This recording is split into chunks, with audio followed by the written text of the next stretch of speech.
أنا العبد السقيم من الخطايا وقد أقبلت بوتلی دي دا دغوی کپنیانی دي دا سکل ندي پکار ځکه چې د دې هغه فایده چې کم دی نو قادیانانو ته رسي. قادیانان هغه د مرزا غلام احمد قادیانی د نبوت قایل دي. هغې وایي هغه پیغمبرو.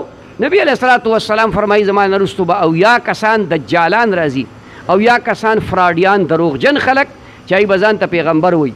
د نبي اسلام زمانه کې هم بعضې کسانو د پیغمبرۍ دعوې کړې وې هغه شکستې وخوړ تباه شو. وروستو موقع په موقع باندې بعضې خلکو د پیغمبرۍ دعوې کړي. یو پکې مرزا غلام احمد قادیانی دی دم کړي نو د دوی کپنیانې دي د دې چې څومره ګټه وټه ده د دغې څیزونو دا چې کوم دی هغه قادیانانو ته رسي. هغوی پې د مسلمانانو خلاف تحریک چلی. د دې وجې نه زمونږ نور وس نه کېږي خو دغه قدرې وس هم کېږي چې موږ یې ونه څکو. ته بالاخره څکي به ښه نه کوي. په کار د مسلمان د شان تقاضا دا ده موږ د ختم نبوت باندې ایمان دی. د نبي علیه السلام نه وروستو بل پیغمبر نشته.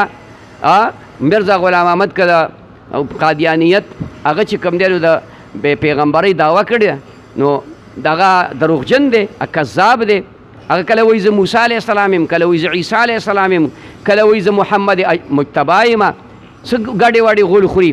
او علامه اقبال رحمت الله علیه خبره کړې وه وی مرزا اگر ہوتا خدا کا نبی ټټي میں گر کر نہ مرتا کبھی. که مرزا د خدای پیغمبر وی نو د غلو د پاسه به نه مړ کېده. ټټۍ کې مړ دی. د پیغمبر بول چا لیدلی نه دي. حضرت عایشه رضی الله تعالی عنها فرمایي چې نبی علیه السلام به بیت الخلا ته ورغی باتروم ته هغې ته به ورغی چې واپس به راووت او بل څوک به ورله یعنې ځان یادوي خو د حیا نه ځان نه یادوي بل څوک به ورله نو هلته به خوشبویي وه خو بول به نه و. خوشبویي به وه.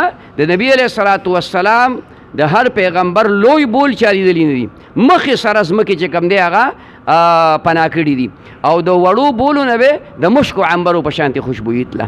زمونږ د وړو بول نه څښا بوی ځي هغې نه تلله. نو پیغمبر هغه د هغه بول چا لیدلی نه دي. او مرزا غلام احمد په ټټۍ کې مړ دی. د کموډ د پاسه مردار شوی دی. نو دغه دا د خدای پیغمبر نه دی.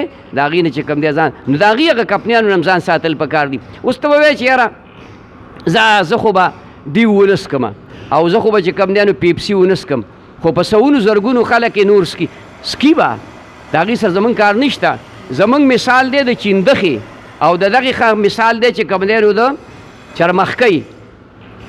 کله چې ابراهیم علیه السلام الله په د نمرود چې کوم دی په اور کې واچو نو الله ورته اور ګولې ګلزار کړ. نو چرمخکۍ خو پېژنئ که نه په دې کوټو کې ګرځي نو دې له پوکي ورکول هغه اور له. اوس د دې پوکي ورته چاته رسېده خو پوکي وله ورکول نو او چیندخې اوبه راوړې او هغه بیا پرې ورشیندلې نو چیندخه په 2 کیلومیټرو کې هغې ته نږدې نه شو ورتلی خو خپل چیندخې خپل ښه نیت ښکاره کو او چرمخکۍ چې کوم دی بد نیت ښکاره کو. زما دقه نیت دی چې بس هلکه زه پیپسي نه څکم نو زما د طرف نه چې کومې 15 پیسې په دې کې ګټلی کېږي او هغه قادیانانو هغه به نه ځي که نه. زه خو په خپل ځان باندې پړې یم په تا باندې خو نه یم پړ خپل ځان باندې پړم.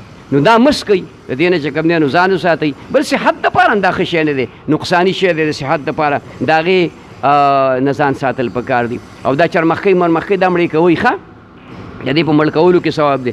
تاسو الټه خبرې غلطې اورېدلي چې هلکه هغه په دې دغه کې چې کوم دی نو کربوړی ورته وایي کربوړی سورسرک هغه نه دی هغه دروغ دي. خاصې زهریله حیوان دی مړې که لکه مار لړم چې شو زهریله حیوان دی چې چل کوي هغه پوکي نه دي ورکړي. هغه غریب څه نه خبر هم نه دی هغه هسې زهریله حیوان پوکي دې کم اصلې ورکړي دي. دا دلته چې کومه ګرځي دې ته تاسو قلارې څه نه وایئ دا ټول کورونو کې ګرځي څوک ته څه نه وایي هلکه دا مړې کوي خدای هم بېخونه باسه. او چیندخې ته نران یې چې هغه ونیسه ایسته سایکل پې موټر سایکل پې ورخ نه چیندخې دا زبرګه ده دې ته څه خبره پوه شوې. او دا بله رامبړه ده ښه چرمخکۍ رامبړه دا مړه که